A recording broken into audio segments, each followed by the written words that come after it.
Hello and welcome. It is time to settle in, to let go of the day and allow the gentle current of history to carry you towards rest. There is no need to focus, no need to try and remember. Simply allow the story to wash over you. Tonight, our journey takes us to the banks of the great river Nile, cued into a kingdom of golden stone bathed in the eternal sun. We travel to a land where words hold the power of creation and where the act of writing is a sacred craft. Here, a silent army of scholars and artists holds the empire together, their tireless work preserving knowledge for millennia. There is nothing for you to do now but to find a comfortable position and to listen. Your journey into sleep begins now. Our story begins in the year 1350 BCE, during the opulent and powerful 18th dynasty of Egypt's New Kingdom. It is a time of immense wealth, sprawling temple complexes, and a bureaucracy so vast it requires an army of literate administrators to function. In a small, sun-baked village nestled on the west bank of the Nile, across from the magnificent city of Thebes, a young boy named Nebaman is about to leave his childhood behind. He is not the son of a nobleman nor a priest. His father is a stonemason, a man whose hands are hard and calloused from years of shaping rock for the tombs of kings and nobles.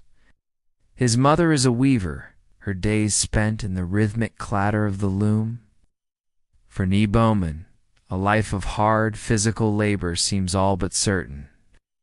The sun, the dust, and the ache of tired muscles are the inheritance promised to him. But Nebaman has been noticed. The local priest who occasionally visits the village to collect offerings and record births and deaths has seen a spark in the boy's eyes. He is quick-witted, with a sharp memory and a steady hand, often found scratching figures in the dirt with a pointed stick, mimicking the strange and beautiful symbols he has seen on temple walls.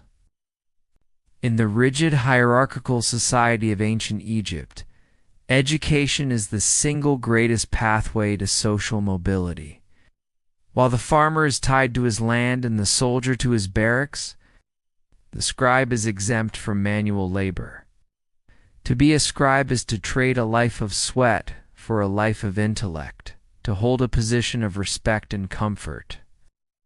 It is an opportunity so rare, so precious, that Nebaman's parents offer what little they have to the temple, praying that their son will be accepted into the CAP, the school for scribes. His acceptance is a moment of quiet, profound joy. One morning, before the sun has fully risen, Nebaman says goodbye to his family, carries nothing but a small linen bag with a piece of flatbread and a few dates. He is taken by his father across the river on a simple reed boat. The familiar sounds of his village fade behind him, replaced by the growing hum of Thebes. He walks through bustling streets, past grand villas and busy markets, until he reaches the imposing walls of the Karnak temple complex. Within these sacred precincts lies the Azat, the schoolhouse, a place that will be his home and his entire world for the next decade. Contrast with his former life is immediate and overwhelming. The school is a simple open-air courtyard, shaded by a colonnade of stone pillars, carved with intricate scenes of gods and pharaohs. Here there are no fields to plow, no stones to haul. There is only discipline and the daunting task of learning the language of the gods. His fellow students are a mix of boys from various backgrounds, sons of minor officials, ambitious merchants, and even a few like him, from the artisan class. They are all united by a single purpose: to master the complex art of writing. His first teacher is a stern elderly scribe named Pentor. Pentor's back is slightly stooped from a lifetime spent hunched over papyrus, but his eyes are sharp and his voice carries the unmistakable weight of authority. He wastes no time on pleasantries. The life of a student scribe, he explains, is governed by a strict routine. They will rise before dawn, eat a simple meal of bread and beer, and then begin their lessons, which last until the sun sets. The core principle of their education is summarized in a well-known proverb that Pentor repeats like a mantra. A boy's ear is on his back. He listens when he is beaten. Discipline is harsh and immediate. Laziness, inattention, or poorly formed characters are met with swift punishment. Often a sharp rap across the shoulders or hands with a wooden cane. This is not seen as cruelty, but as a necessary tool to forge the focus required for their sacred task. Nebaemon's first lessons are not on delicate papyrus, but on clumsy, reusable materials. He is given a small wooden palette with 2 shallow wells carved into it, one for black ink, one for red. The black ink is made from soot scraped from cooking pots, mixed with a binder of plant gum and a little water. The red, made from finely ground ochre, is reserved for headings, titles, or marking important passages. His writing tool is a calamus, a simple reed stalk, its end chewed by the student to separate the fibers into a small, brush-like tip. His canvas is an ostrakhan, a shard of broken pottery, or a flake of limestone, plentiful and cheap. Papyrus, the fine paper of the elite, is far too valuable for a novice to waste. He spends his first months and then his first years engaged in relentless, repetitive copying. His task is to master the foundational script of his culture, the hieroglyphs. He learns that these are not mere pictures, but a complex system combining logograms, where a sign represents a whole word, phonograms, where a sign represents a sound, and determinative signs that clarify the meaning of a word. There are over 700 common signs to memorize, each with its own precise orientation, proportion, and aesthetic form. He begins with simple signs, the owl for the M sound, the wavy line for N, the leg for B. He draws them over and over, hundreds of times on his ostrakhan. At the end of the day, he wipes it clean with a damp cloth, ready for the next day's labor. The texts he copies are not yet grand works of literature or complex administrative records. They're instructional texts, known as commit or the summation, a standard primer for aspiring scribes. These are collections of model letters, common phrases, and useful expressions that a scribe would need in his professional life. He copies letters of greeting, instructions to subordinates, and reports to superiors. The content is dry, practical, and repetitive. It's designed to drill the forms of address and the vocabulary of bureaucracy into his mind. The scribe Nebaeon greets the stable master Zhao. He would write again and again. May Ammon grant you favor. I have received the 2 sacks of barley you have dispatched. The quality is satisfactory.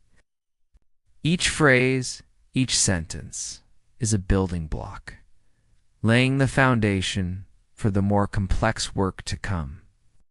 Beyond the practical, he is also introduced to the wisdom literature of his culture. He spends weeks copying the instructions of a man, a somber and cynical text in which a murdered king advises his son from beyond the grave. He traces the words of the satire of the trades, a famous piece of propaganda that he will come to know by heart. This text systematically mocks every other profession. The potter is smeared with soil.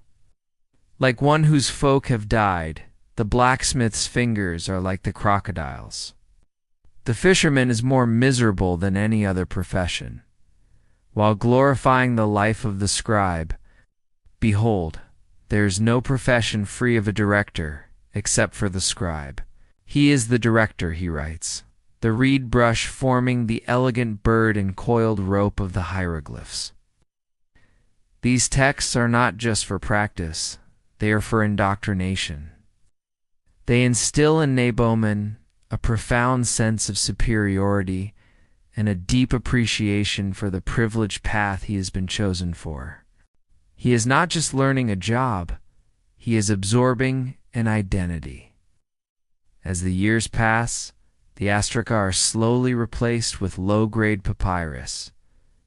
This new material is a revelation. It is smooth, light, and absorbent. Writing on it requires a more delicate touch, a greater control over the pressure of the calamus.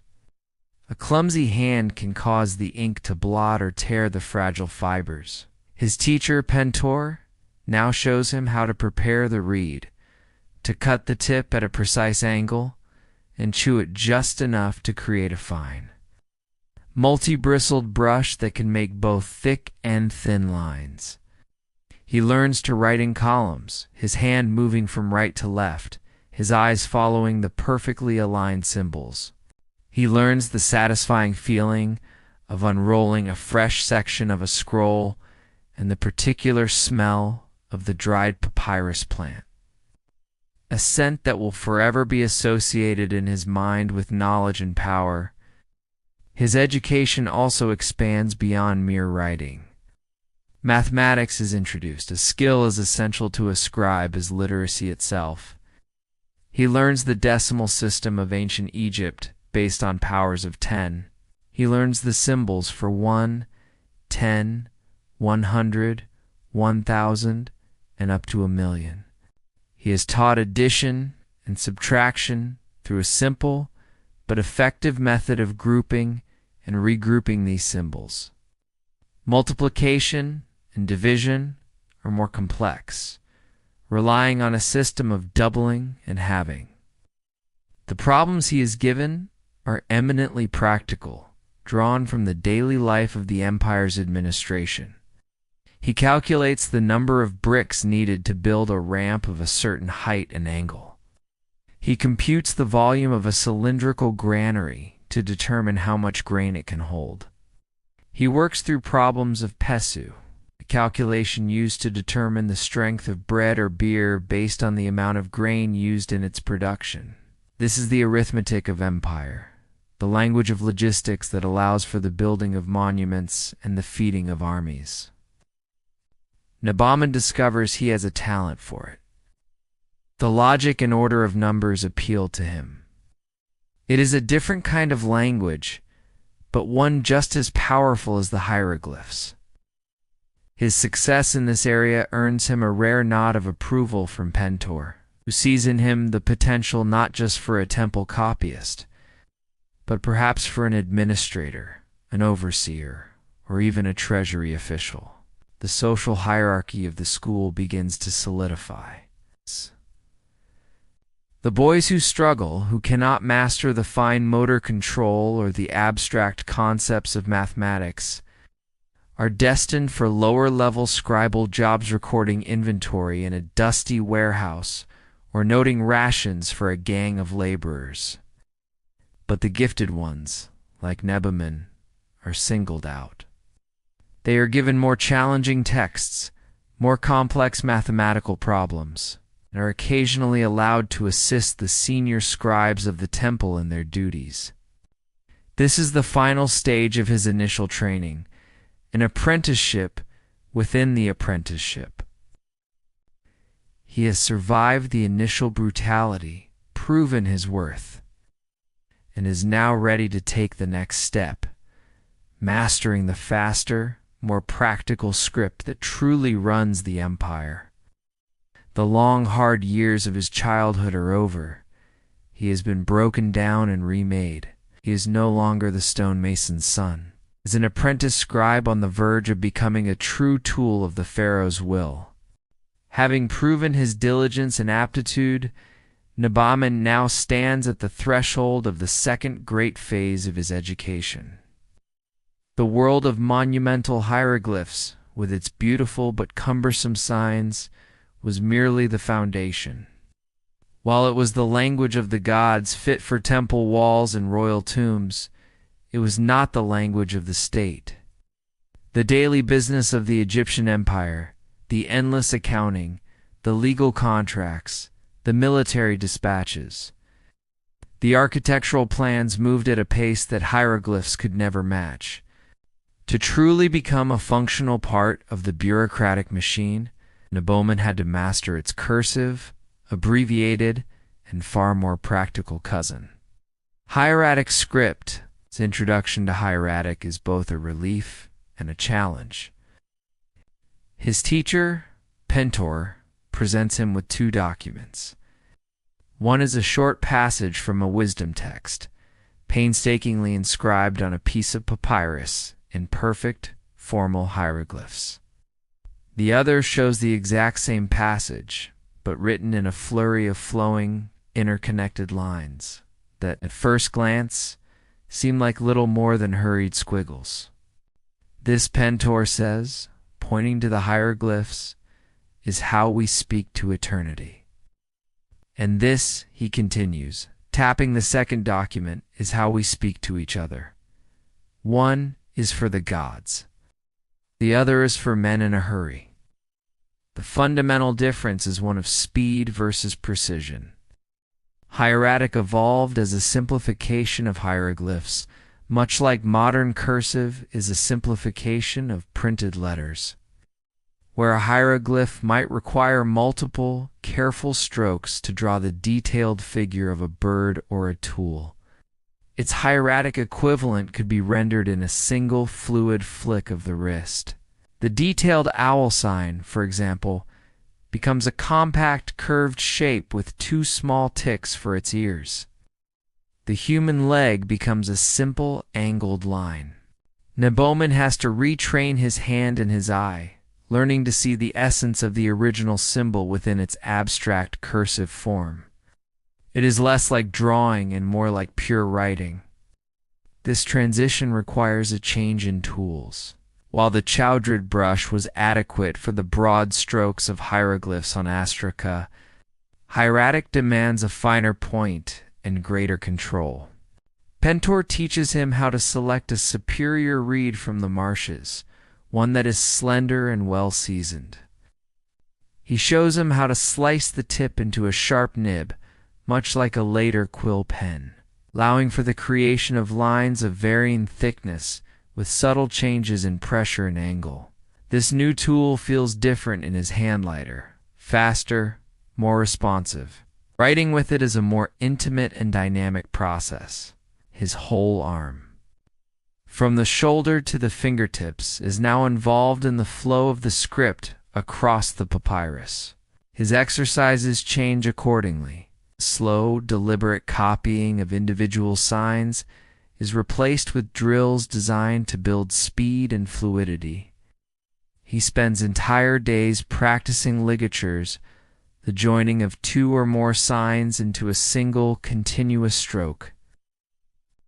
He learns the standard abbreviations for common words and phrases, the ancient Egyptian equivalent of shorthand. His new assignments are mock administrative documents. Pentor will dictate a letter as if from a provincial governor to the vizier's office, and Neboman must write it down as quickly as he can, without error. The letter might detail a shortfall in the grain tax due to a poor harvest or request additional manpower for the maintenance of a canal. Neboman must not only write quickly, but also format the document correctly with the proper honorifics, dates, and closing formulas. He practices writing out inventories. List of goods received from the expedition to Punt: 120 logs of ebony, 50 chests of incense, 10 crates of myrrh, 5 leopard skins, 3 baboons. Each entry must be clear, the numbers precise. He learns to use a different form of hieratic for numbers, a more abbreviated system than the one used for hieroglyphs, making calculations and accounting far more efficient. He drafts legal documents, such as a marriage contract specifying the bride's dowry and the husband's obligations, or a record of a land dispute between two farmers, complete with witness testimonies and the final judgment of the local court. These are not just writing exercises. They are simulations of the very tasks that will define his future career. Through them, he absorbs the structure, the vocabulary, and the mindset of the Egyptian administrator. This phase of his education is less about physical punishment and more about intellectual rigor. A mistake is no longer just a poorly formed character. It could be a catastrophic miscalculation. An extra zero in an inventory list could accuse a man of theft. Poorly worded clause in a contract could lead to a generation of legal disputes. Pentor now inspects his work not just for neatness, but for accuracy and clarity. The old scribe's criticism is sharp and direct. "This is ambiguous," he would say, pointing to a phrase. "Does the tax apply to the harvested grain or the grain in storage?" The scribe must leave no room for interpretation, or your numbers here are sloppy. If you presented this to the overseer of the treasury, he would have you beaten for incompetence. Nabalman learns that a scribe's greatest asset is his meticulous attention to detail. He develops the habit of checking and rechecking his work, of reading passages aloud to ensure they make sense, of laying out his calculations neatly so they can be easily verified. He begins to see the world through the eyes of a scribe, a world of lists, categories, and records. Everything can be counted, documented, and filed. The chaotic flow of daily life can be translated into the neat, orderly columns of a papyrus scroll. This is the source of the scribe's power, the ability to impose order upon reality, to make it legible, and therefore controllable by the state. As he approaches the end of his formal schooling around the age of 16 or 17, his curriculum includes a final, crucial element: the study of classic literature. Now that he has mastered the scripts and the practical applications, he is deemed ready to engage with the great works of his culture as an educated man. He reads and copies famous stories like the Tale of Cinna, an epic narrative of an Egyptian official's exile and eventual return, or the Tale of the Shipwrecked Sailor, an enchanting story of adventure and divine encounters. These are not just for entertainment. Studying them is the final polish on his education, refining his command of the language, exposing him to sophisticated grammatical structures, and imbuing him with the shared cultural knowledge expected of an elite official. Knowing these stories is a mark of his status, a way to connect with his future colleagues and superiors through a common literary heritage. Finally, the day of his graduation arrives. There is no grand ceremony, no formal diploma. It is a quiet, personal affair. Pentor summons him to his small office, a room piled high with scrolls. The old teacher inspects Nebleman's final practice piece, a flawlessly copied excerpt from the instructions of Tehotep. He examines the elegant flow of the hieratic, the precision of the grammar, the absence of any smudges or errors. He looks at Nabalman, no longer a boy but a young man, his hands stained with ink, his eyes sharp with intelligence. For the first time in a decade, Pentor allows a faint smile to touch his lips. He presents Nabalman with a gift, a professional scribe's palette, carved from a single piece of fine ivory, complete with 2 cakes of high-quality ink and a set of perfectly cut reeds. "You are no longer a student," Pentor says, his voice softer than Nabalman has ever heard it. "You are a scribe, Beagle. You carry the words of the gods and the accounts of the pharaoh. Do not bring shame to this craft. This simple declaration is his rite of passage. Naboman has done it. He has survived the brutal discipline, mastered the intricate scripts, and absorbed the vast knowledge required of his profession. He has been transformed from the son of a stonemason into a member of the educated administrative elite. His life of physical toil has been averted. Future of influence, comfort, and respect now lies open before him. He walks out of the temple school for the last time, not as a student, but as scribe Naboman, ready for his first assignment, and to take his place in the engine room of the Egyptian Empire. Stepping out from the hallowed grounds of the temple school, scribe Naboman enters a world that is at once familiar and entirely new. He is still in Thebes, the vibrant heart of the empire, but he no longer views it as a student. He is now a functionary of the state, a cog in the vast administrative machinery, and his placement is not left to chance. The most promising graduates of the elite temple schools are quickly noticed by the sprawling network of officials that manage the pharaoh's domains. A recommendation from a respected teacher like Pentor carries significant weight, acting as a guarantee of skill and character. Within weeks, a summons arrives for Naboman, delivered by a messenger from the office of the U.S., overseer of the granaries of Upper and Lower Egypt. His first assignment is not a prestigious post in the court of the pharaoh, or a scholarly role in the great library. It is a practical, essential, and demanding job at the very foundation of the Egyptian economy. He is to be a junior scribe at the great Theban granary. This massive complex of beehive-shaped silos is the city's food reserve, the central point for the collection of grain taxes from the surrounding agricultural lands. It is a place of constant activity, of dust, of the smell of wheat and barley, and of endless, meticulous accounting.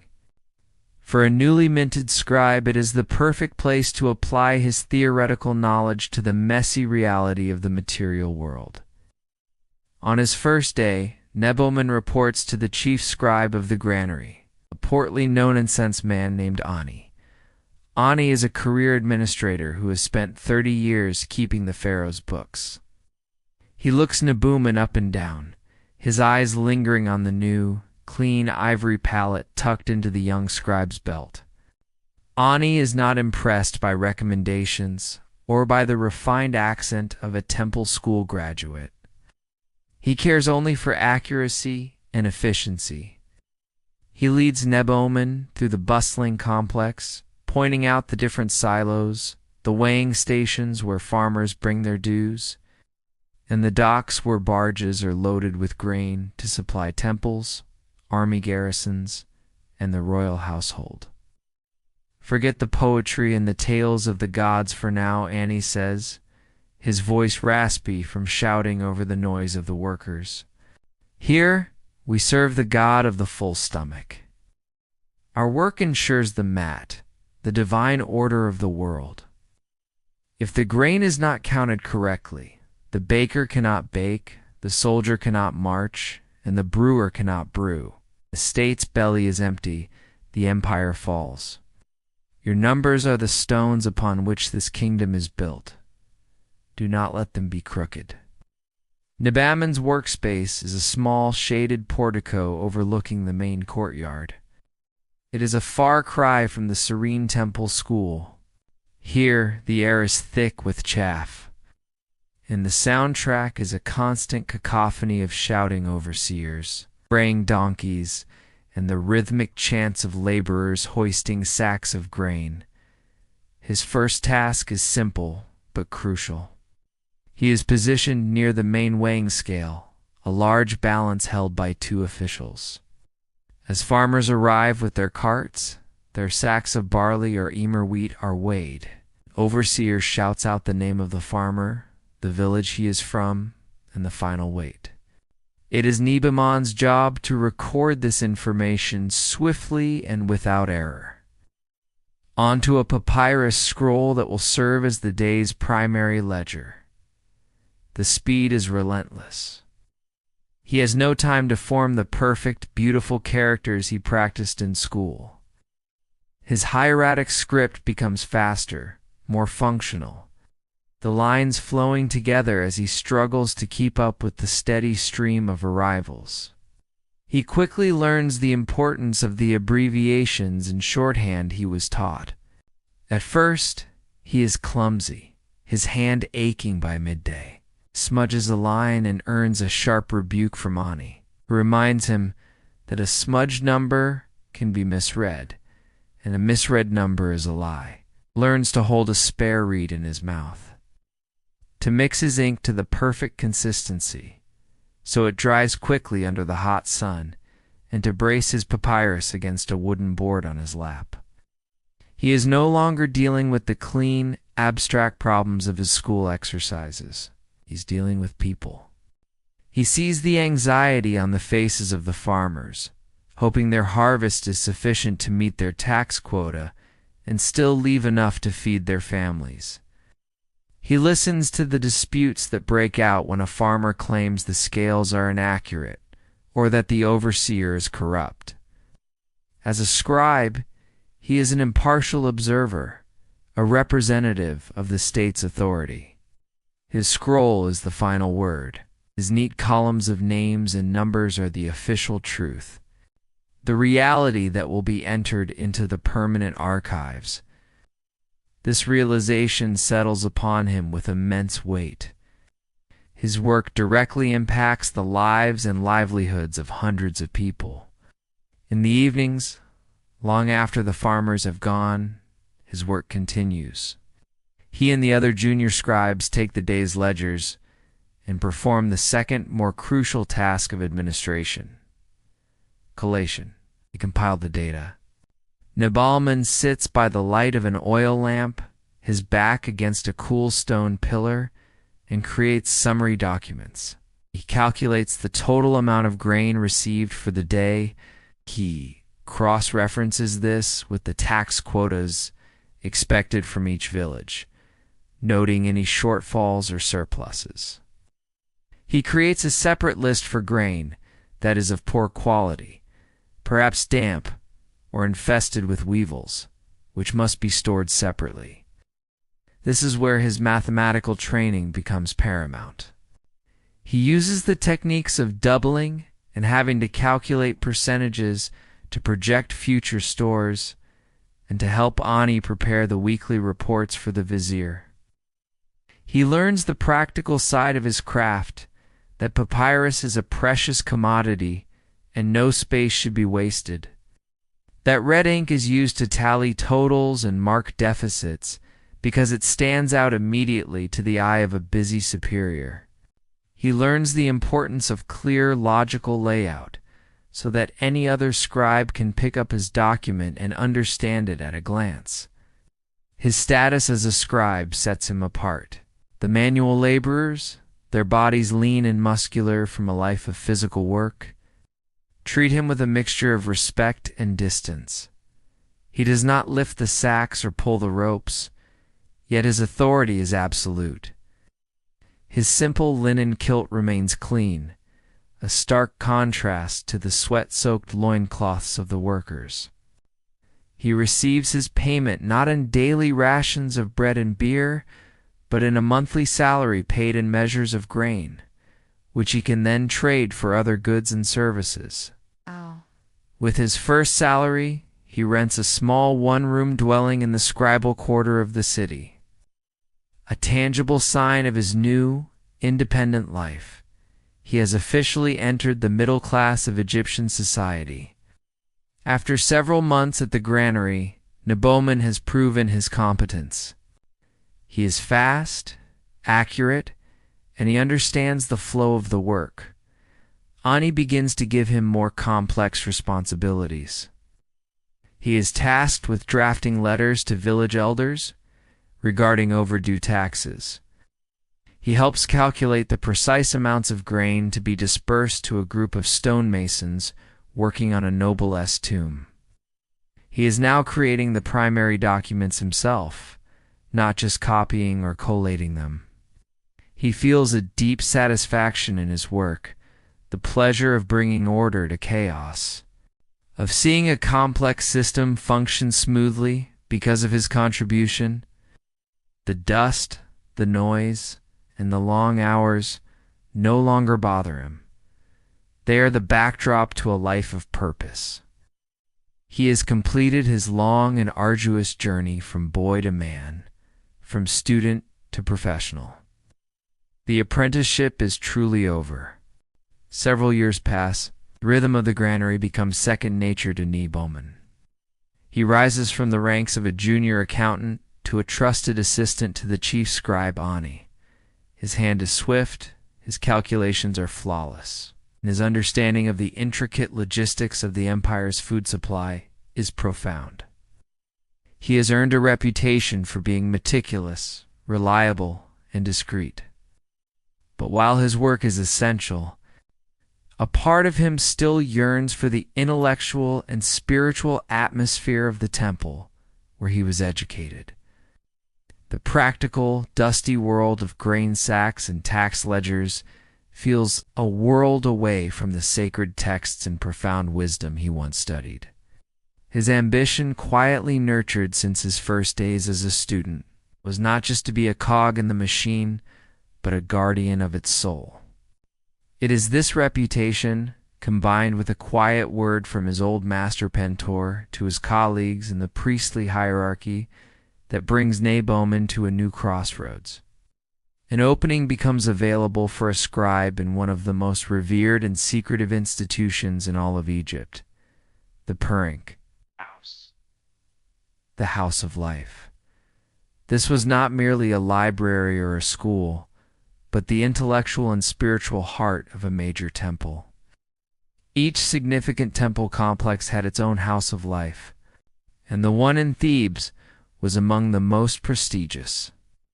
It was a combination of university, scriptorium, and repository of sacred knowledge, where the most important religious, medical, and scientific texts were created, copied, and stored. To work, there was to be admitted to the innermost circle of Egyptian intellectual life.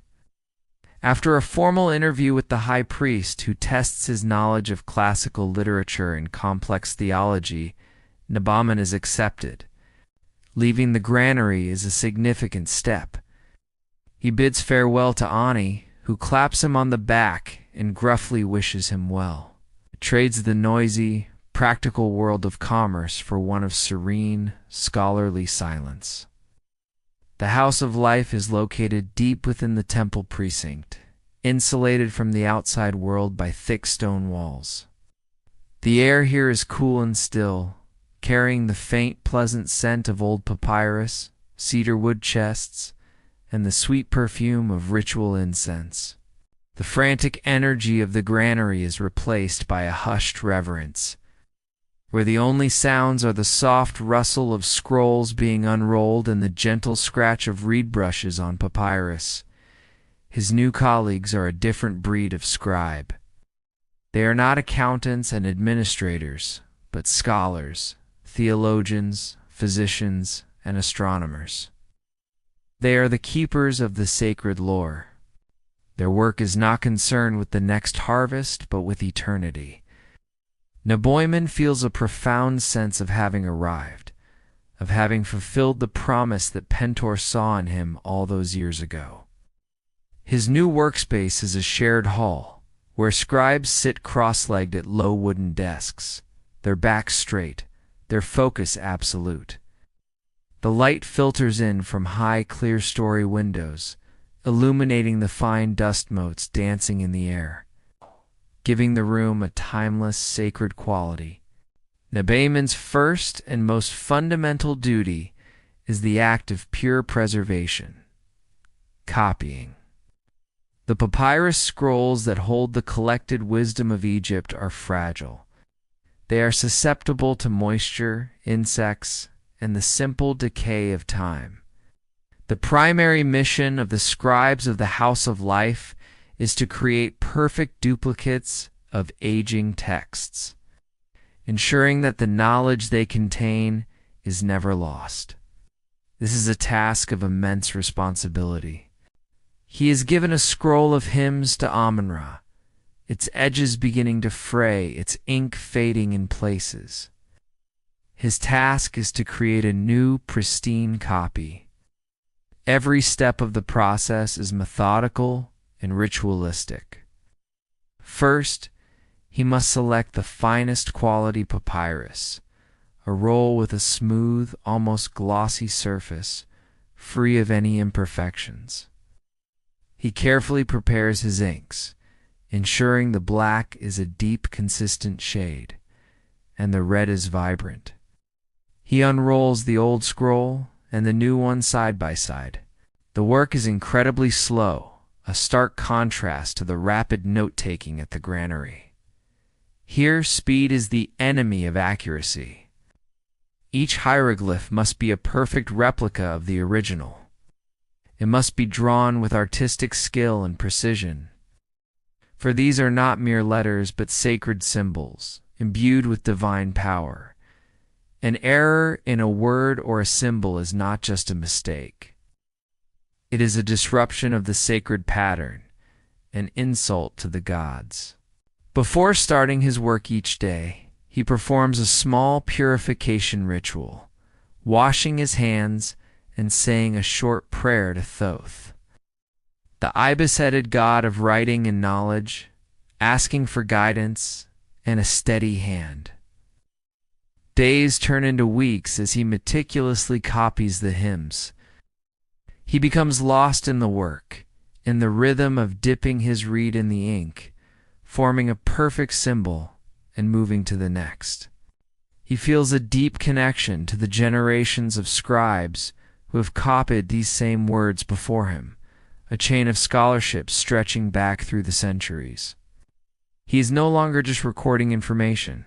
He's participating in a sacred act of transmission, ensuring that the voices of his ancestors will continue to be heard by future generations.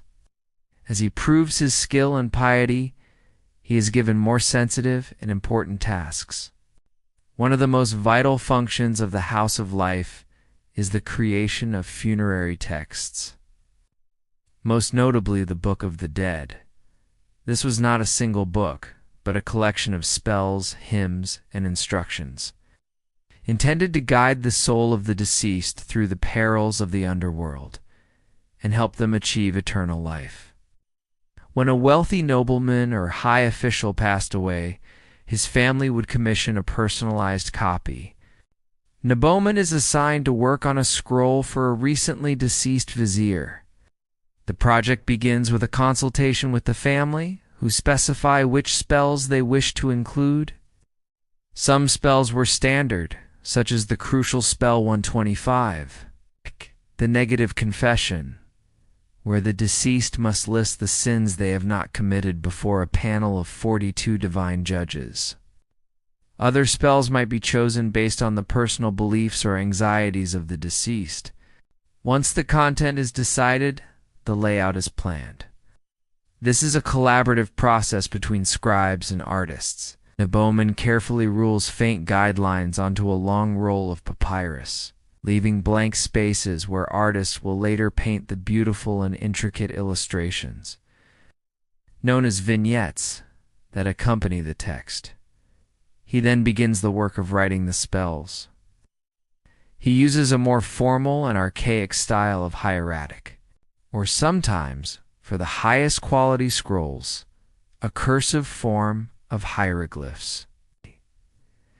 He writes the spell for not dying a second time in the realm of the dead, and the spell for transforming into a swallow, and the spell for navigating the treacherous lake of fire. He feels the magical weight of the words he is writing.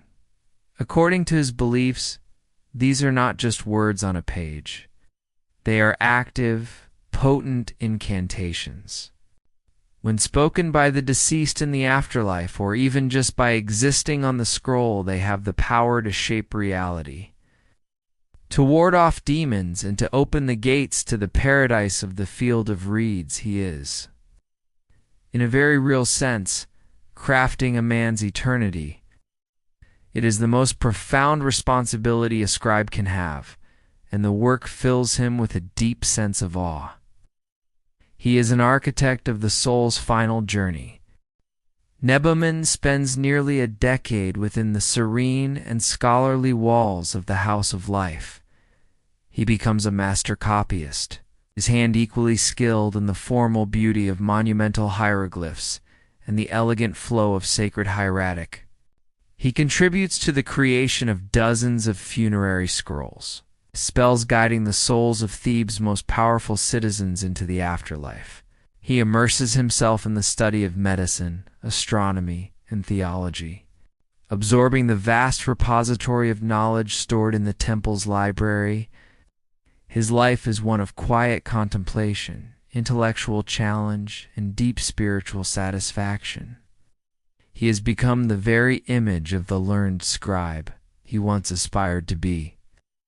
But the skills honed in such a rarefied environment are highly sought after by the secular arms of the state, who can also read, interpret, and compose texts with the highest degree of literary and theological sophistication, is a rare and valuable asset. His reputation for precision and his scholarly background eventually reached the ears of the highest office in the land. Beneath the pharaoh, the office of the vizier, the chief administrator of the entire kingdom, requires a new senior scribe for his personal chancellery, someone to manage the torrent of legal, economic, and diplomatic documents that flow through his court daily. Nebuchadnezzar is summoned. It is an offer he cannot refuse, both an immense honor and a solemn duty. While it means leaving the spiritual haven of the temple, it is a promotion into the very highest echelons of the civil service. He is trading a life of preserving eternal knowledge for one of shaping the daily reality of the living kingdom. His new workplace is in the administrative district of Thebes, a sprawling complex of columned halls, shaded courtyards, and whitewashed offices that hums with the quiet, purposeful energy of governance. Messengers come and go in a steady stream, their clay tablets and papyrus letters carrying news and orders from every corner of the empire. The atmosphere is a stark contrast to both the granary and the temple. It lacks the granary's chaotic, earthy vitality and the temple's sacred, incense-filled silence. This is the scent of pure administration, the dry smell of papyrus, the faint aroma of ink, and the subtle but pervasive sense of power. His colleagues are the most intelligent and ambitious men in Egypt. Career bureaucrats who navigate the complex hierarchies of the state with practiced ease. The stakes here are infinitely higher. An error at the granary might lead to a shortfall in rations. An error in the House of Life might mar a soul's journey. But an error here in the office of the vizier could spark a diplomatic incident, cause a province to rebel, or result in an innocent man's execution. Nebuchadnezzar's primary responsibility is the management of a section of the state archives. He is now a keeper of the state's memory. In a vast, dry, and heavily guarded chamber, thousands of scrolls are stored. They are meticulously categorized, rolled, tied with linen strips, and sealed with a clay stamp or bulla, identifying their content. They are then placed in sealed pottery jars or large wooden chests, each labeled with a small docket describing its contents. Nebuchadnezzar oversees the scribes who file new documents and retrieve old ones. A provincial governor needs to consult a border treaty signed 2 centuries ago. A priest petitions the court and references a royal decree from the previous pharaoh's reign. It is Nebuchadnezzar's duty to locate, verify, and present these records. He becomes intimately familiar with the raw data of the empire. He handles census records that list every family and their property, providing the basis for taxation and military conscription. He reads through decades of tax assessments, seeing the ebbs and flows of the nation's agricultural wealth. He studies diplomatic correspondence with the Hittite kings or the princes of Canaan, his fingers tracing the delicate cuneiform tablets that arrived by royal courier. He is no longer just a scribe. He is an archivist, a librarian of power, and through his work he gains a unique, panoramic view of the health, wealth, and secrets of the entire kingdom. Beyond managing the archives, Neboman is now tasked with composing original documents of the highest importance. His mastery of language, honed by years of studying classic literature, is now a political tool. The vizier might summon him to draft a royal edict on behalf of the pharaoh. The task requires a very specific skill. The edict must be legally precise, leaving no room for loopholes, but it must also be written in a majestic and persuasive style. Reinforcing the pharaoh's divine authority, the bowman spends hours choosing his words, balancing clarity with grandeur, crafting sentences that are both law and literature. He writes the decree announcing the construction of a new pylon at the Temple of Ammon, or the edict standardizing weights and measures across the two lands of Upper and Lower Egypt. His words, copied by other scribes and distributed throughout the kingdom, will become the law of the land. He also serves as a recorder in the vizier's court, which acts as the supreme legal authority. He sits silently in the corner of the great hall as petitioners and defendants present their cases. It could be a bitter inheritance dispute between the children of a powerful nobleman, with both sides presenting complex deeds and witness testimonies. It could be an appeal from a man convicted of theft by a local court. Neboman's job is to create the official record of the proceedings. He must listen intently, filtering out emotional appeals and irrelevant details to capture the essential facts of the case and the final judgment of the vizier, he writes on his papyrus. The testimony of the witness Maruka was heard. He states that the land boundary was marked by the sycamore tree. The defendant presents a deed from the 3rd year of the king's reign. The deed is examined. The seal is found to be authentic. His record is the only official version of events. It will be filed in the archives and will serve as legal precedent for generations to come. In this role, his impartiality is his most sacred duty. He wields the power to solidify a person's guilt or innocence, to secure their property or to strip them of it, simply through the act of recording. He learns to be deaf to bribes and immune to threats, understanding that the integrity of his records is a cornerstone of the justice system and of Mat itself. The work is mentally exhausting, requiring hours of unbroken concentration, but it gives him a profound insight into the fabric of Egyptian society, from its highest nobles to its most common farmers. He sees the greed, the desperation, the loyalty, and the lies that animate the human heart, all laid bare before the impartial judgment of the court and the impartial record of his reed brush. Neboman excels in his role at the vizier's chancellery. He becomes a master of the bureaucratic arts, his name synonymous with integrity and efficiency. His life is one of comfortable, predictable order, spent amongst the cool, quiet halls of power. However, the pharaoh is a builder. His reign is marked by monumental construction projects designed to glorify the gods and immortalize his name. A new edict is issued.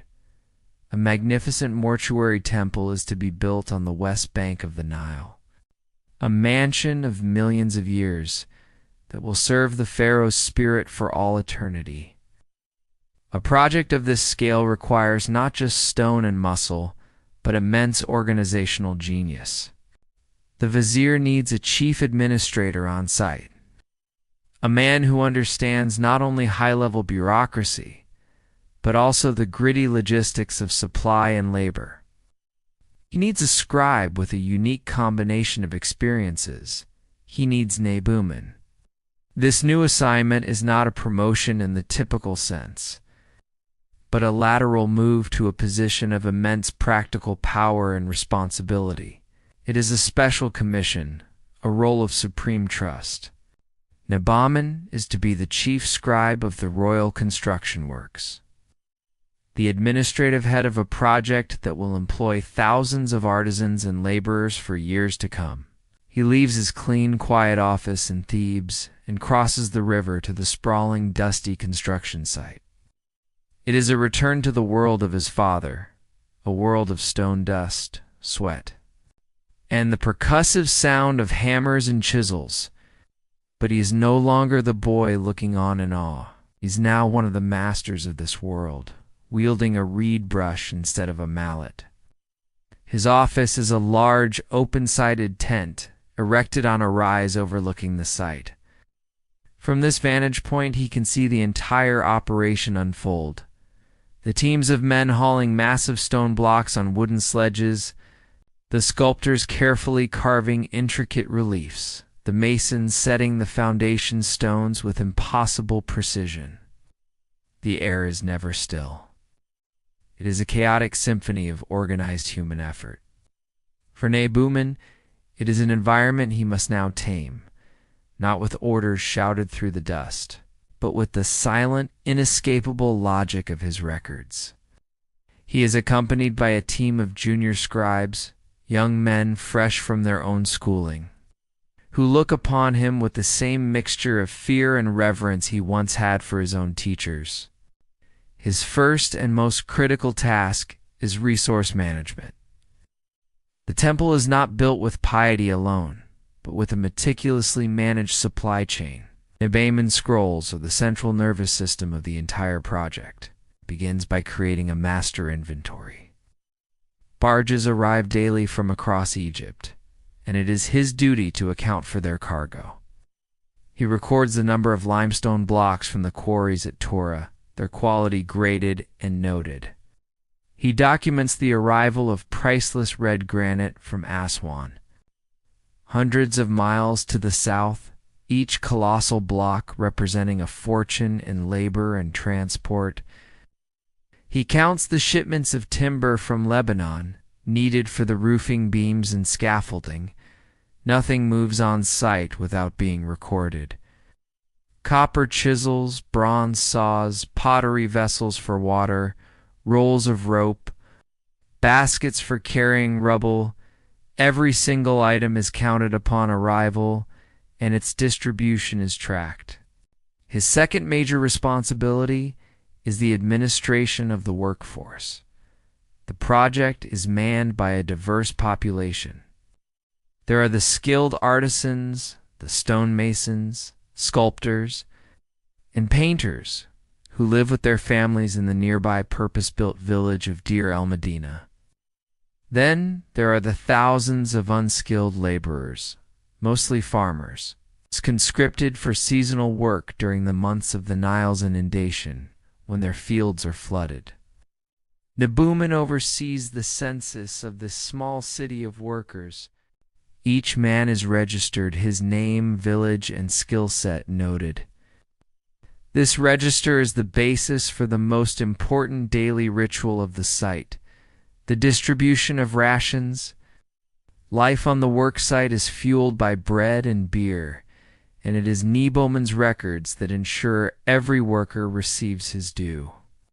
Each morning, his junior scribes take attendance for each work gang. Based on these attendance lists, Nebuman authorizes the release of grain from the site's dedicated granaries to the bakers and brewers. A standard laborer might receive 4 loaves of bread and 2 jugs of beer a day, while a skilled artisan or an overseer would receive more. He also tracks the distribution of supplementary rations, dried fish, onions, garlic, and beans. These records are not just for accounting, they're crucial for maintaining morale.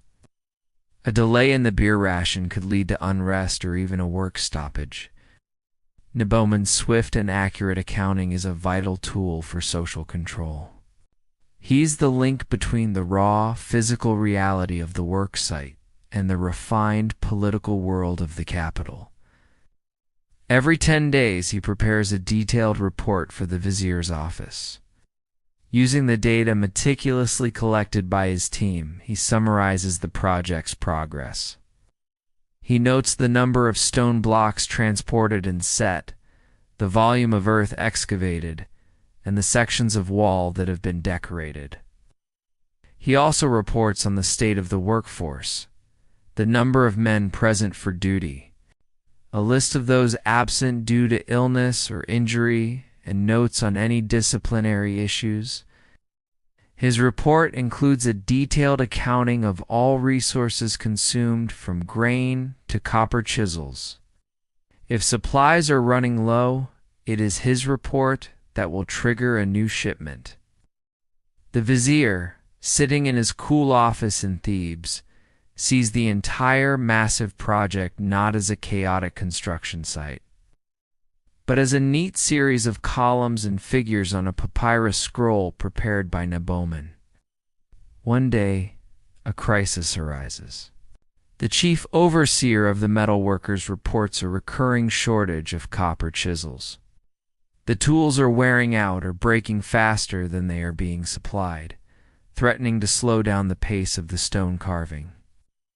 Some suspect theft. The overseer demands more tools. Neboman knows that simply requesting more without understanding the problem is inefficient. He launches a systematic audit. He takes the records of new chisels delivered from the workshops and compares them with the records of broken chisels returned by the work gangs for resmelting. He interviews the scribes who distribute the tools each morning, discovers a pattern. One particular work gang, responsible for the initial rough shaping of the blocks, turns broken tools at a much higher rate than any other. Instead of accusing them of theft, he goes to observe them at work. He watches, and with his orderly mind, he sees the issue. They have not been properly trained in how to angle the chisels against the grain of the stone, causing the copper tips to fracture under the immense pressure. The problem is not criminality, but a lack of technique. He makes his report. Instead of punishment, he recommends that a master stonemason be temporarily reassigned to retrain the crew. The training is conducted, the breakage rate plummets, and the project continues on schedule.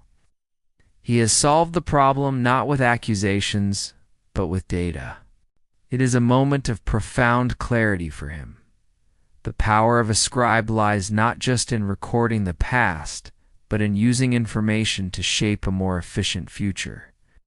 As the sun sets, casting long shadows across the rising temple walls, Neboman often stands on the platform near his tent, looking out over the site.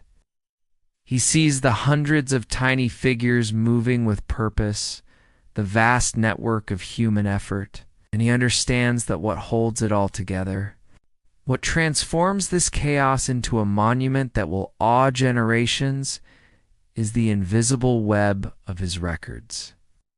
He has served the gods in the temple and the pharaoh in his court. Here, in the dust and the noise, he serves the act of creation itself, giving order and direction to the building of eternity. We leave Neboman for a moment, poised in his administrative tent overlooking the grand construction site. His authority is absolute, his mind occupied with the grand logistics of building an eternal monument. But this authority, this power to command resources and organize thousands of men, does not stem from a divine right or a noble bloodline. It stems entirely from the small, deceptively simple collection of objects laid out before him as he prepares for the day's work. To truly understand what it was like to be a scribe, we must pause our story and look closer, to understand in quiet detail the tools of his trade. For in ancient Egypt, these were not mere implements. They were the physical embodiment of knowledge, order, and civilization itself. The foundation of it all, the very canvas of the empire's memory, was the papyrus scroll. This remarkable writing material was a gift of the Nile, a testament to Egyptian ingenuity. It begins its life as the cypress papyrus plant, a tall, thick-stemmed reed that grew in dense thickets in the shallow, marshy waters of the Nile Delta. The process of transforming this humble plant into a sophisticated writing surface was a craft refined over millennia. First, the reeds were harvested, their tall, triangular stalks cut down near the root. The outer green rind, tough and fibrous, was carefully peeled away, revealing the creamy white pith within. This pith was the heart of the material. The pith was then sliced into long, thin, translucent strips of uniform thickness. The skill of the papyrus maker was in making these strips as wide and as consistent as possible. Once a sufficient number of strips were prepared, the delicate process of sheet formation began. On a hard, flat, moistened surface, a row of strips was laid down vertically, each one slightly overlapping its neighbor. Then, a second layer was laid on top of the first, this time horizontally, creating a cross-thatched grid. This two-ply structure gave the final sheet its strength and durability. At this stage, the material was still just a wet mat of loose fibers. The magic of its transformation came next. The sheet was covered with a cloth and placed under immense pressure, either by being pounded with a wooden mallet or pressed beneath a heavy stone weight for several days. The pressure did two things. It squeezed out the excess water. It crushed the cellular structure of the pith, releasing a natural, sticky, glue-like sap. Sap was the only adhesive required. It permeated the fibers of both layers, bonding them together into a single, cohesive sheet as it dried. Once dried under the sun, the rough sheet was far from ready. Its surface was uneven, with bumps and stray fibers that would catch a scribe's brush. The final step was polishing. The papyrus maker would take a burnisher smooth, rounded stone, a piece of ivory, or a large seashell and rub the surface of the sheet for hours.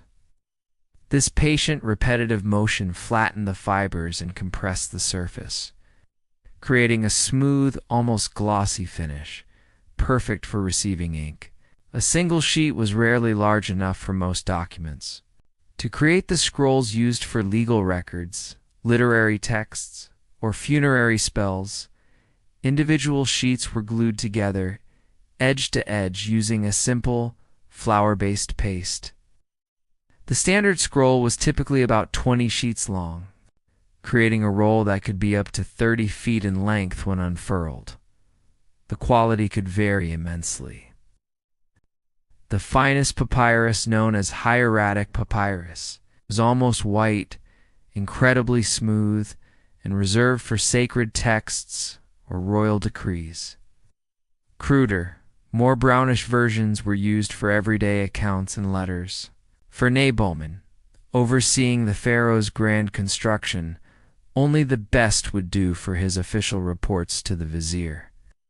Upon this pristine surface, the scribe would apply his ink. The standard black ink, or kemet, was a simple but effective mixture.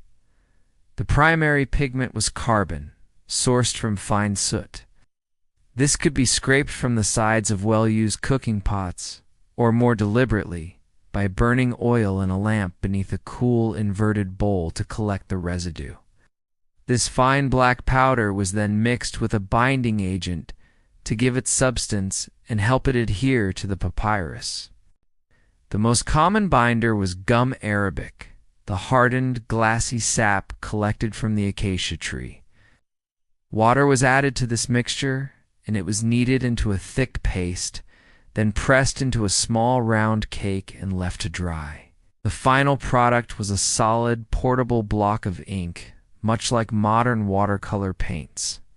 To use it, Nabaman would simply dip his wet reed brush onto the cake, dissolving a small amount of the pigment to be used for writing. The second color, reserved for special purposes, was red ink, or dashur. Its pigment was derived from finely ground red ochre, a natural iron oxide mineral plentiful in the desert. It was prepared in the exact same way as the black ink, mixed with gum, arabic, and water, and formed into a cake.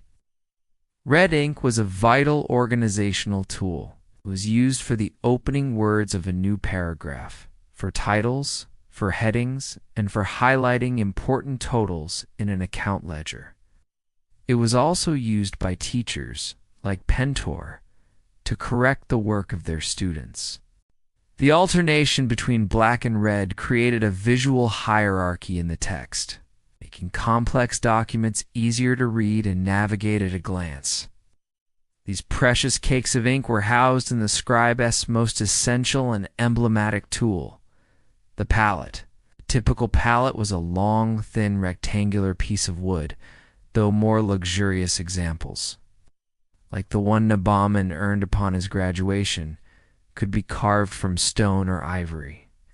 At one end of the palette, two shallow circular wells were carved, one for the black ink cake and one for the red. The rest of the palette's length was hollowed out to form a narrow slot, which served as a storage case for the scribe's writing implements, the reed brushes. A small sliding lid often covered this slot, keeping the delicate reeds safe from harm. The palette was a complete, self-contained, portable writing kit, a symbol of the scribe's profession so potent that the hieroglyph for the word scribe, or to write, was a pictogram of the palette itself. The scribe's hand held the calamus, the reed brush. It was not a pen with a hard nib, but a brush that required a delicate touch. It was made from a specific type of rush, the Juncus maritimus, which had a hollow stem. A scribe would select a reed of about 10 inches in length. He would cut one end at a sharp oblique angle and then gently chew on the sliced tip. This careful chewing separated the very fine fibers of the plant, fanning them out to create a tiny, flexible brush. The quality of this brush determined the quality of the script. A well-prepared calamus could produce the finest of hairlines for the details of a hieroglyph, or a thick, bold stroke for a heading, all depending on the pressure applied by the scribe's hand. Scribes would carry several reeds in their palette, already prepared, as the delicate tips would wear out with use and require retrimming.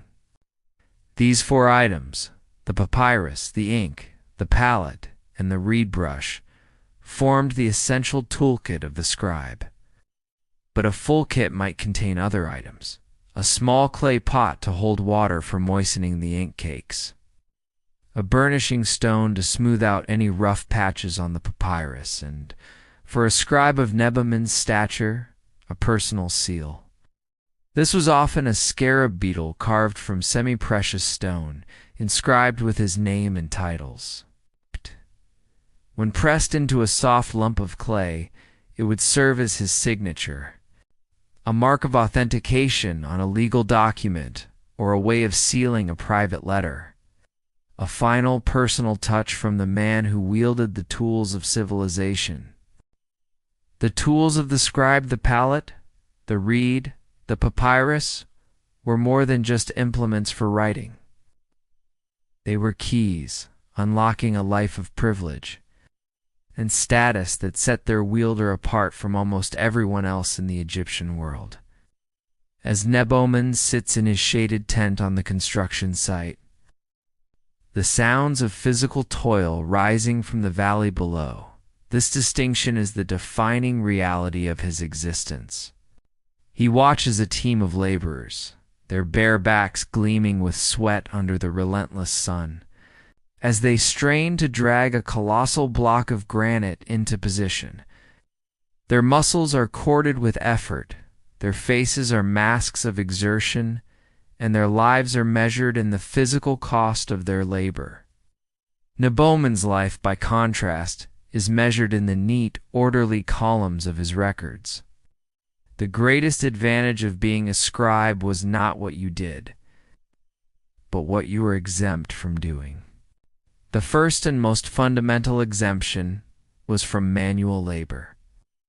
In the agricultural society of ancient Egypt, the vast majority of the population was tied to the land, their lives governed by the rhythm of the Nile's inundation, planting, and harvest. For the common man, the state could at any time demand his service in the form of temporary conscripted labor. For several months of the year, usually when the fields were flooded and could not be worked, farmers could be called upon to serve on the pharaoh's grand projects. They were the men who dug the canals, raised the dikes, and, like the men below Neboman, hauled the stones for the great temples and tombs. It was back-breaking, often dangerous work, for which they were paid in basic rations.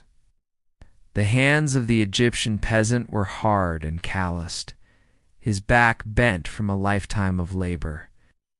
The scribe, however, was entirely free from this obligation. His hands, stained with ink but soft, would never hold a hoe or haul a rope. His contribution to the state was seen as far too valuable to be wasted on physical exertion. While the laborers built the temple, the scribe was the one who recorded their rations, tracked their attendance, and calculated the angles of the ramps they used.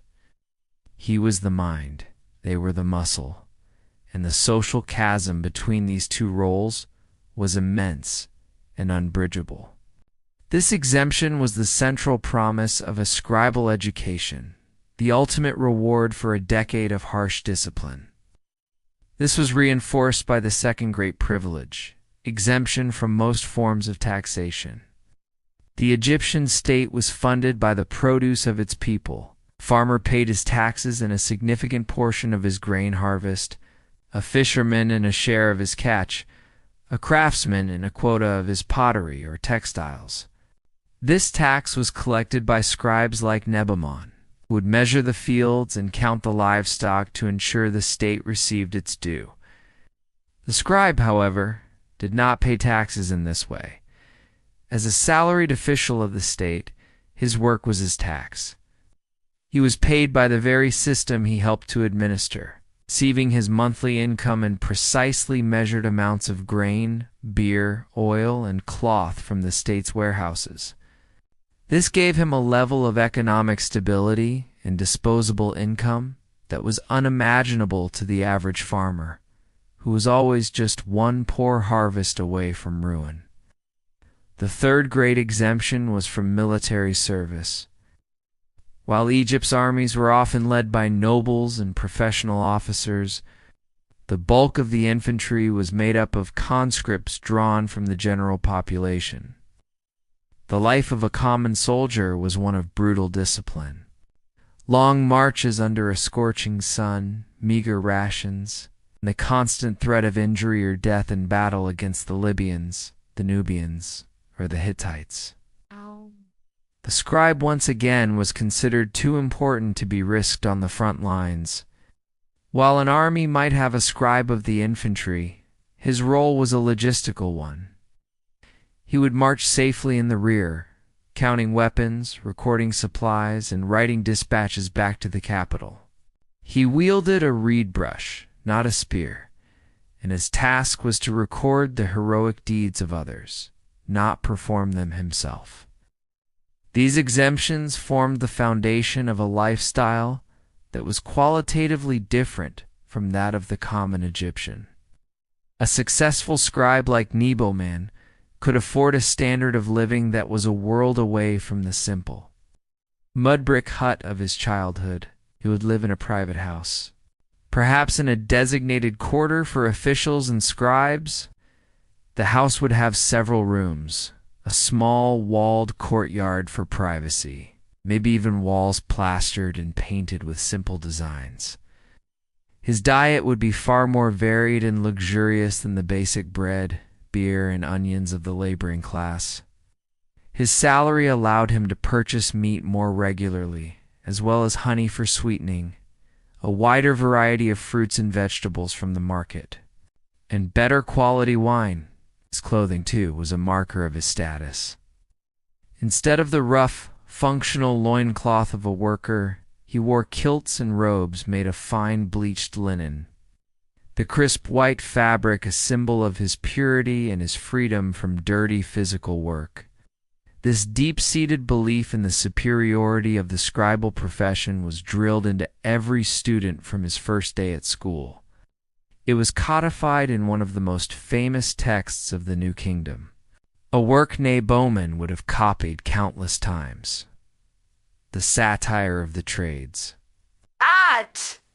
This piece of literature is a long piece of propaganda, written as a father's advice to his son, urging him to become a scribe by systematically mocking the misery of every other profession. "I have seen the metal worker at his task at the mouth of his furnace," the text proclaims, "with fingers like the claws of a crocodile. He stinks more than fish roe." Bowman, looking down from his tent, could see the coppersmith sharpening the tools, and he knew this description, while exaggerated, held a grain of truth. The satire continues, mocking the barber who toils until dusk, the potter who is smeared with soil, and the fisherman who is more miserable than any other. Of the common farmer, it says his garments are forever heavy, and his voice is as rough as a crow's. But when the text turns to the scribe, its tone shifts to one of pure praise. But the scribe, he is the one who directs the work of everyone. For him, there are no taxes, for he pays his tribute in writing. Put writing in your heart that you may protect yourself from all kinds of labors. The scribe is released from toil. He is the commander. This was the central creed of his profession. It shaped his worldview and his sense of identity. He was not just a worker with a different job. He was a member of a higher class of being, a commander whose intellect placed him above the sweating masses. He looked at his own hands, holding a finely cut reed. They were not the hands of his stonemason father, scarred and calloused. They were smooth, elegant, and stained with the black ink of his profession, the mark not of labor, but of authority. The privileges of the scribal class, the exemptions from labor, taxes, and war, were the tangible rewards of the profession. They provided a life of comfort and security. But for many scribes, and certainly for a man of Nabamon's intellect and diligence, the true soul of their craft lay beyond the practicalities of administration.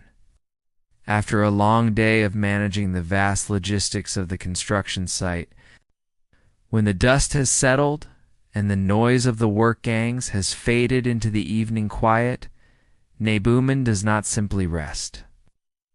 In the privacy of his modest home, by the flickering light of an oil lamp, he unrolls a fresh piece of papyrus. Here he engages in the most refined and perhaps most important aspect of his identity, his role as a guardian of culture.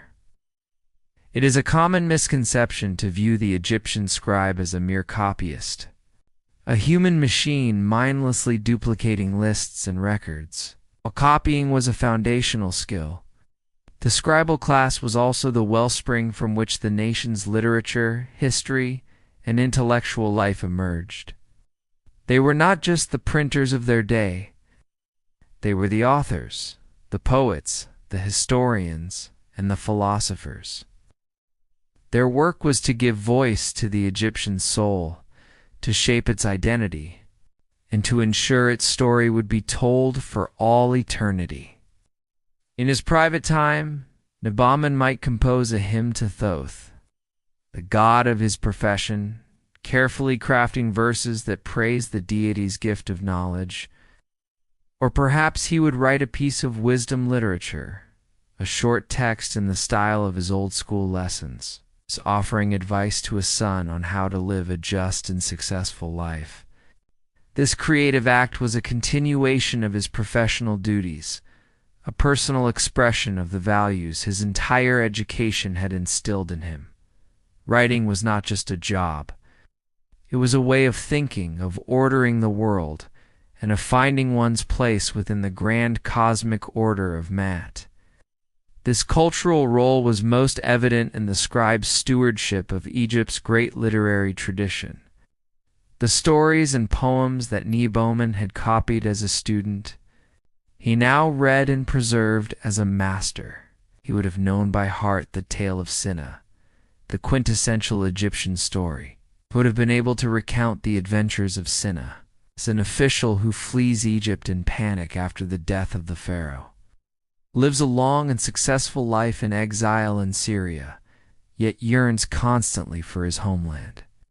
The story's power lay in its profound exploration of Egyptian identity, its themes of loyalty, divine providence, and the deep-seated belief that to live and be buried anywhere but Egypt was the greatest of all tragedies. Scribes copied this story for over 500 years, not just for practice, but because it affirmed their most cherished cultural values. They likewise preserved the fantastical tale of the shipwrecked sailor, a story of a daring official who survives a shipwreck and is washed ashore on a magical island ruled by a giant, benevolent serpent god.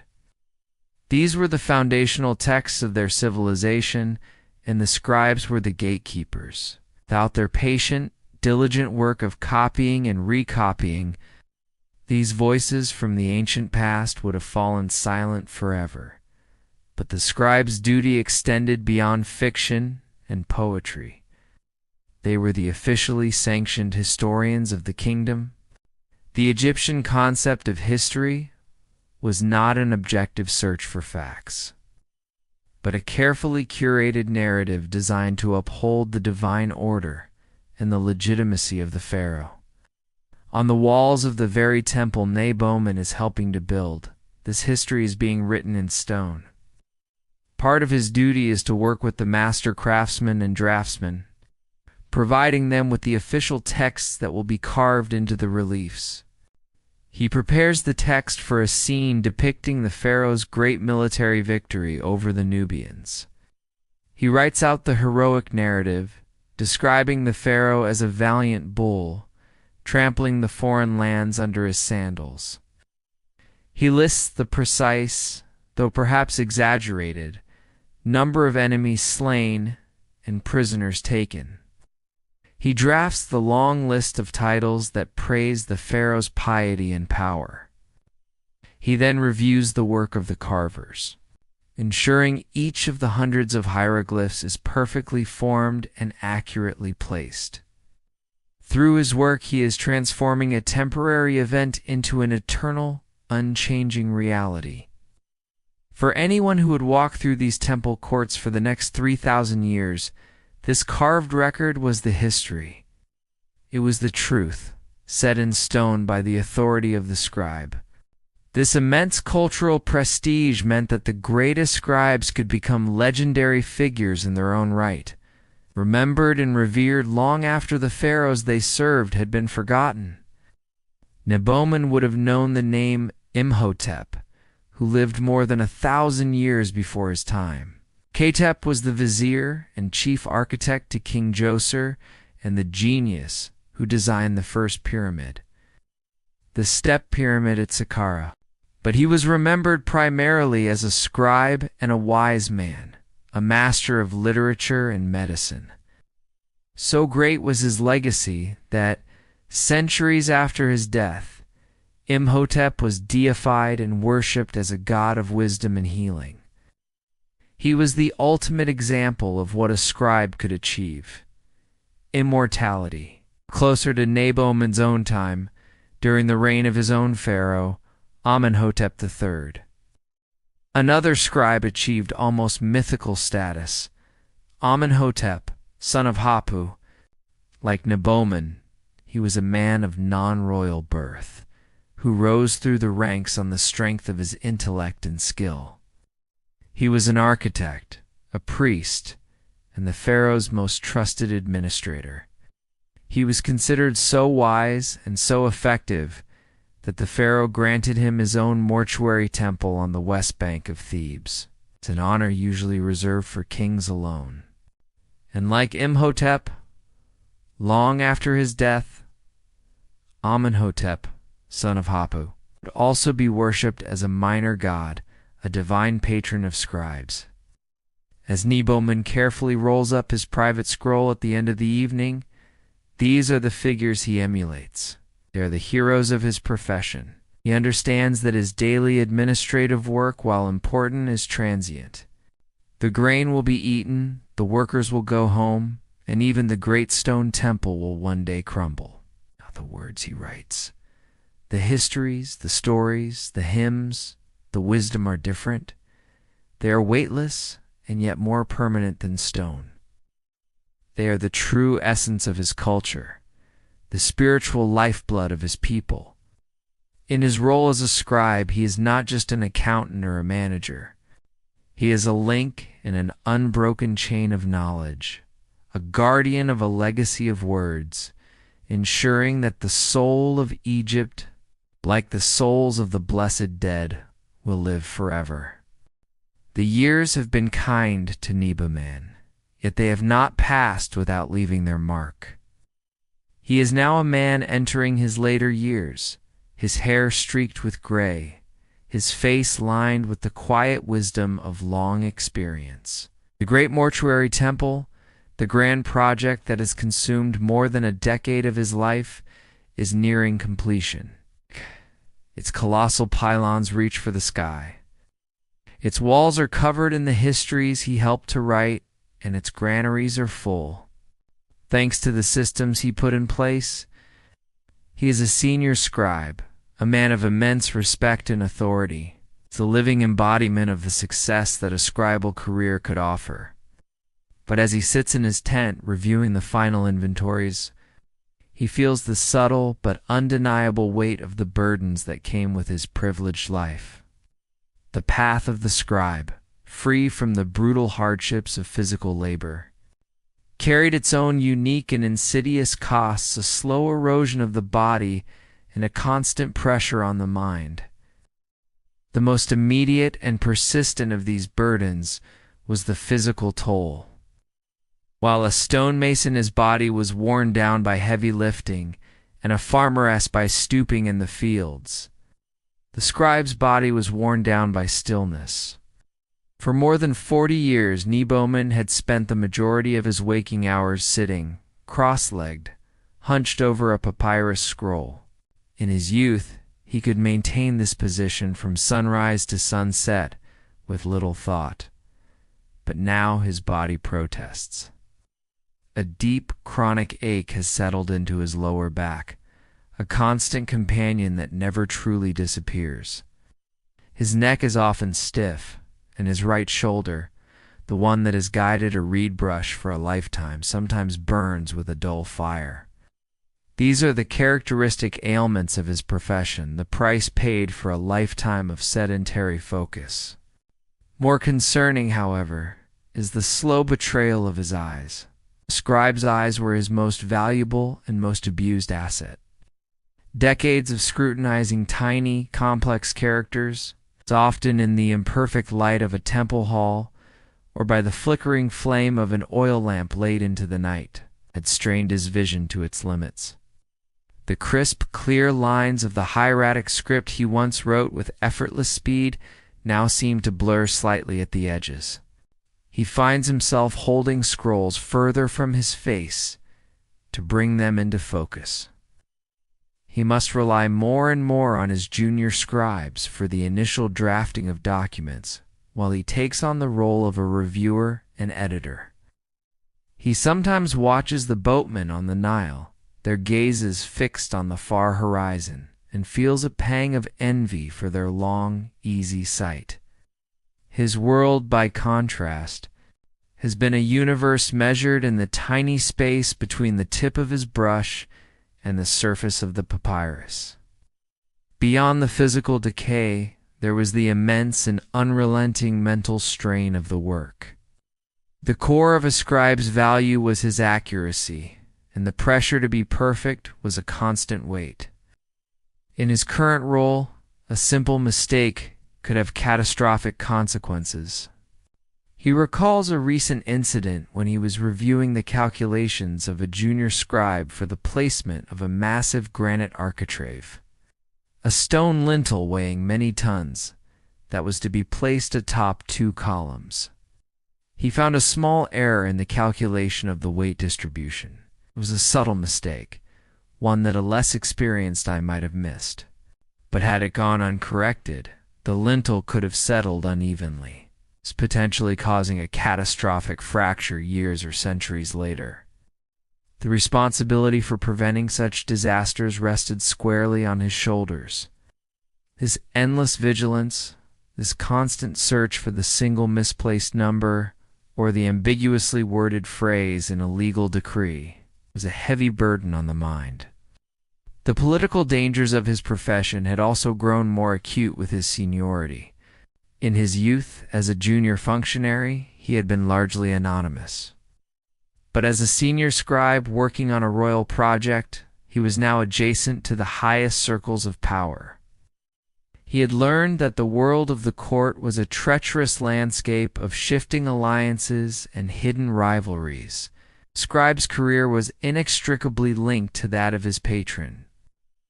Bowman had served the same vizier for many years, and had been fortunate to have a stable and just master. But he had seen other scribes, brilliant and capable men, who had hitched their fortunes to an ambitious nobleman who later fell from the pharaoh's favor.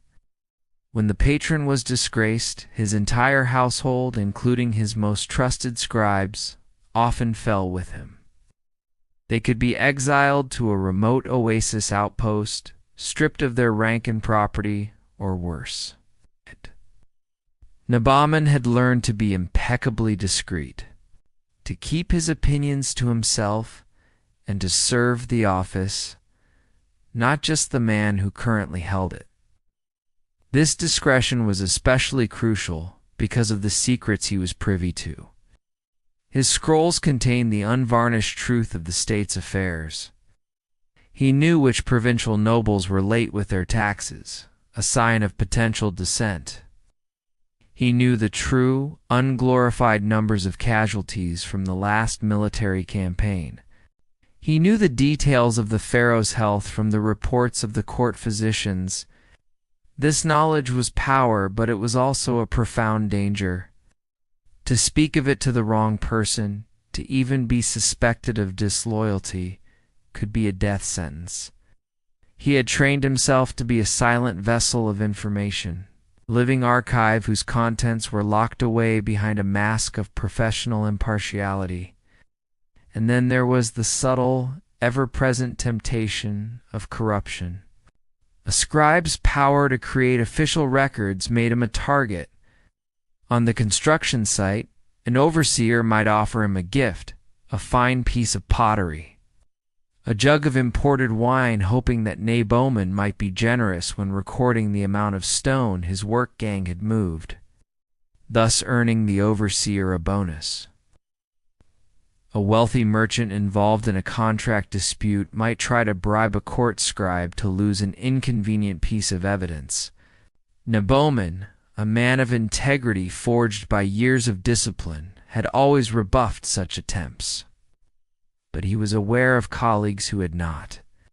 He knew of tax scribes who grew suspiciously wealthy by taking payments to underreport a harvest, and of administrative scribes who sold minor court positions.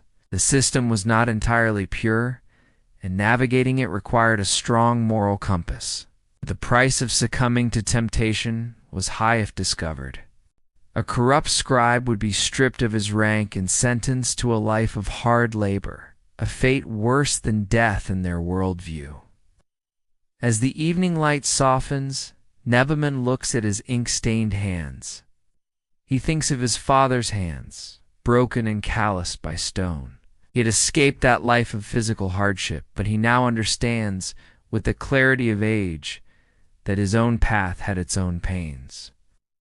There were the quiet pains of the eyes and the spine, the invisible burdens of stress and secrecy, and the lonely weight of integrity. The privileged life of the scribe was a golden cage, comfortable and secure, but a cage nonetheless, demanding a different, more subtle kind of sacrifice. With the dedication of the great mortuary temple, the final chapter of Nebaman's active career in the field comes to a close. His work is done, his legacy set in stone on the temple's walls and in the flawless efficiency of its initial operations. He is now a venerable elder, a man whose name is spoken with reverence in the administrative circles of Thebes. Such a lifetime of distinguished service is not rewarded with a simple dismissal into obscurity. Instead, it is crowned with a final, prestigious appointment, a position that is both an honor and a sacred trust. By decree of the vizier, Nebaman is brought back to the place where his journey began. He is named the new master of the House of Life, the chief scribe and archivist of the very temple scriptorium where he once sat as a fearful young boy. His career has come full circle. He walks through the same quiet, columned halls. But now he is not a student to be disciplined, but the ultimate authority. The young scribes fall silent and bow their heads as he passes. The scent of old papyrus and incense is no longer the smell of his schooling, but the familiar perfume of his domain. His new role is not one of production, but of stewardship. His days of furiously scribbling inventories or drafting reports are over. His primary duty is now to preserve and to transmit the knowledge that the House of Life contains. His mornings are spent in the great library, which is now his personal charge. He is the ultimate curator of this vast collection of human thought. He inspects the scroll jars, checking the clay seals for cracks. He personally examines the condition of the most ancient and valuable texts. His experienced eye, looking for the telltale signs of decay, the flaking of ink, the browning of papyrus fibers from moisture. He makes the decisions about which scrolls are in most urgent need of being copied, prioritizing a rare medical text on bone setting over a more common collection of hymns, for example. He oversees the acquisition of new texts, perhaps trading a duplicate copy of a literary work with the scribe from another temple's library in exchange for a history that their own collection lacks. He no longer writes for hours on end, but his expertise is sought in the most difficult cases. A junior scribe might be struggling to decipher a word in an archaic text, its form having changed over the centuries. They will bring the scroll to Nebaman, and he, drawing upon a lifetime of reading, will study the passage and identify the obscure term. He is a living dictionary, a human encyclopedia. His mind, not his hand, is now his primary tool. He is the guardian of the integrity of the written word, ensuring that the legacy of the past is passed on to the future without error or corruption. But his most profound and satisfying new duty is that of a teacher. He is now the one who presides over the advanced training of the most promising students of the temple school. He has become Pentor. He sees the young, eager faces looking up at him, and in them he sees a perfect reflection of his own journey. He recognizes the same mix of ambition, intelligence, and fear that he once felt. His teaching, however, is different from the harsh, discipline-focused training of his youth. He still insists on perfection, on neatness, on accuracy, but his lessons are now imbued with the deep wisdom of his long experience. He does not just teach them grammar.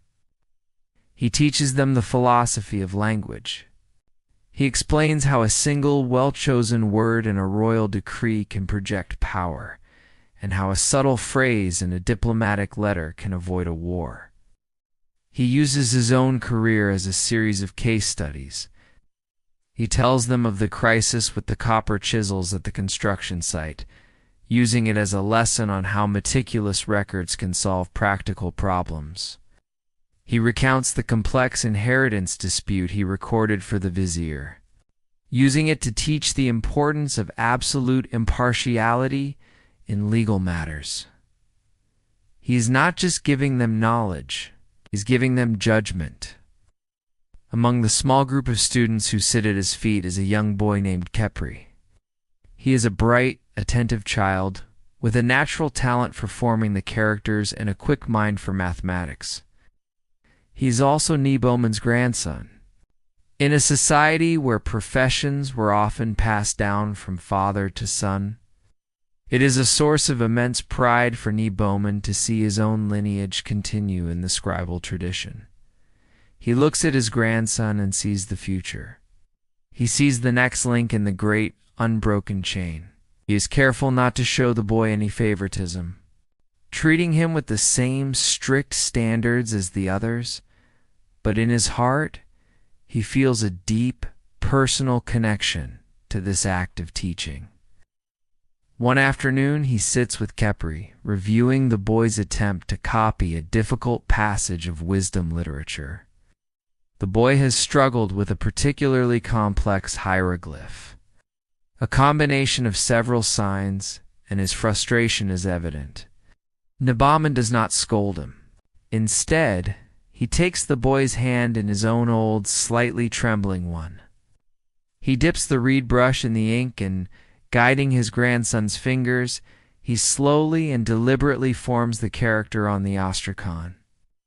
"See," he says softly, his voice calm and steady, "the stroke must begin here, with confidence.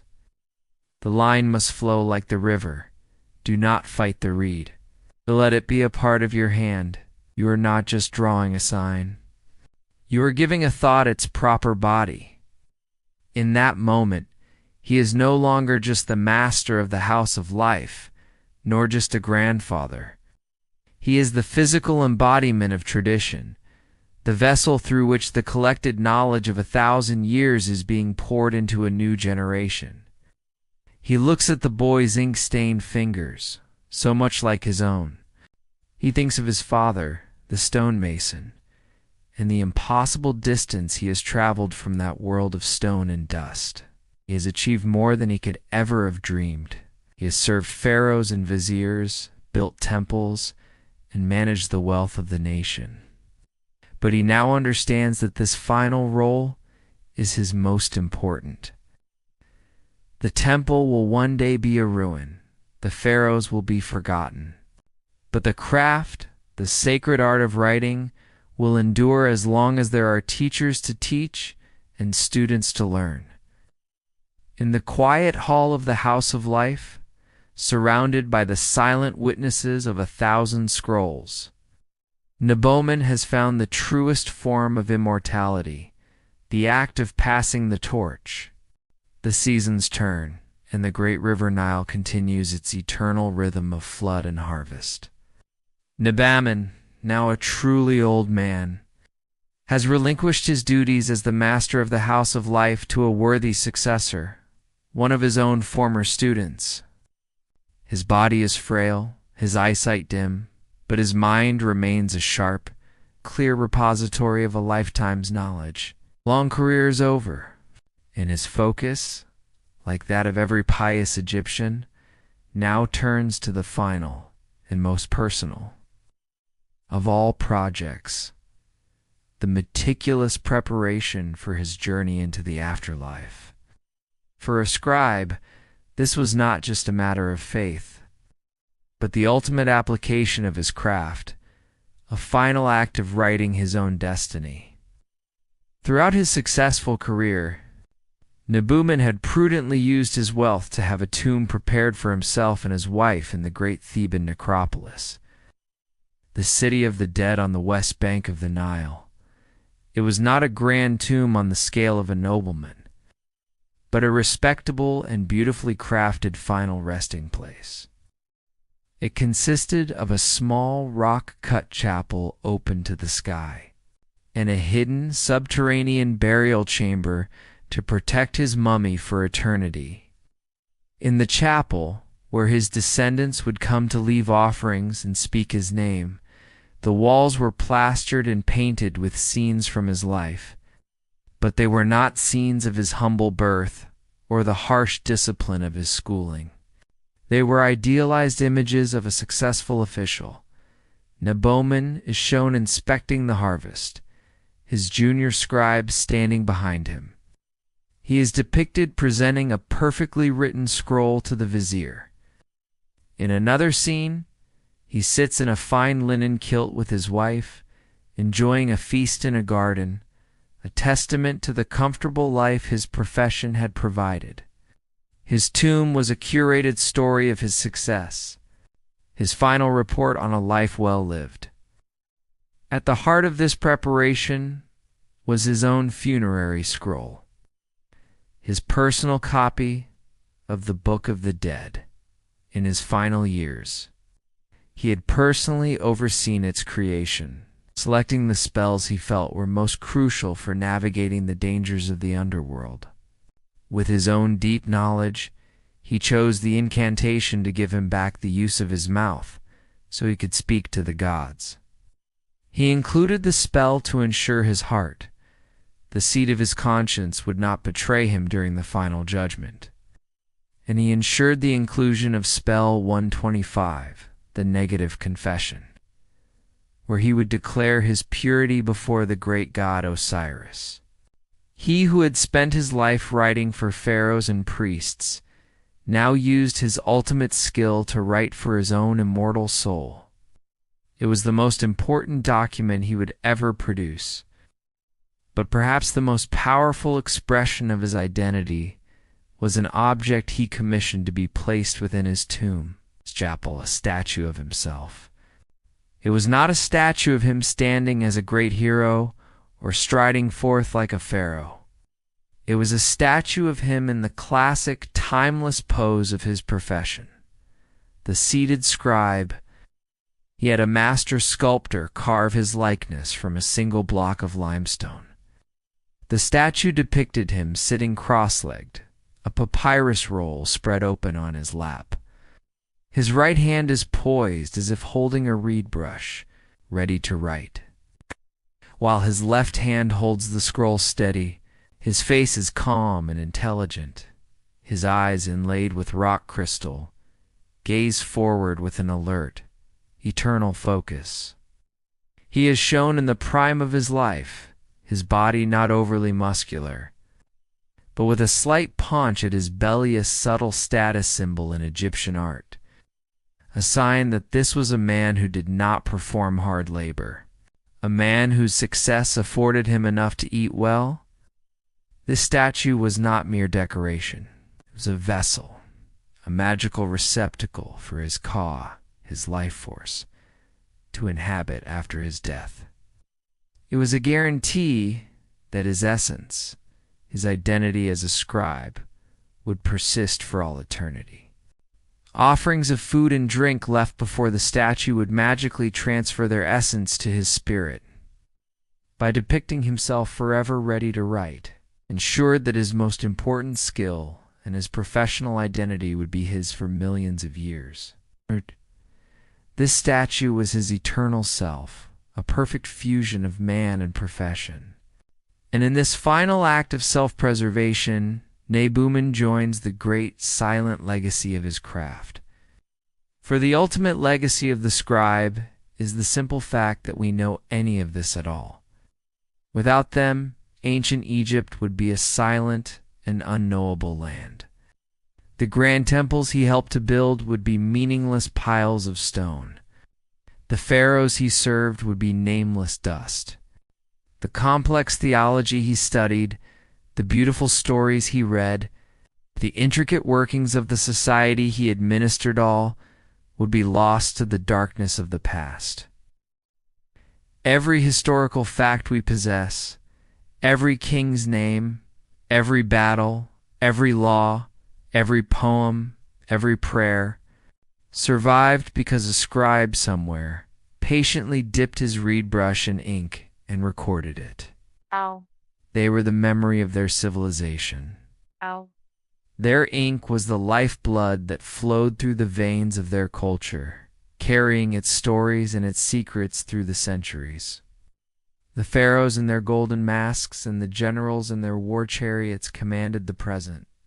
But it was the quiet, unassuming scribes, sitting cross-legged in the dust, who commanded eternity. Our story of Nibbama now comes to a close. We can imagine him in his final days, an old man at peace, sitting in the sun in his small courtyard.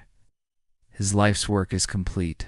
His tomb is ready, his statue is waiting, and his funerary scroll is prepared. His grandson is now a promising young scribe in the house of life, ensuring the chain remains unbroken. He has navigated the challenges of his long life, and he has earned his rest.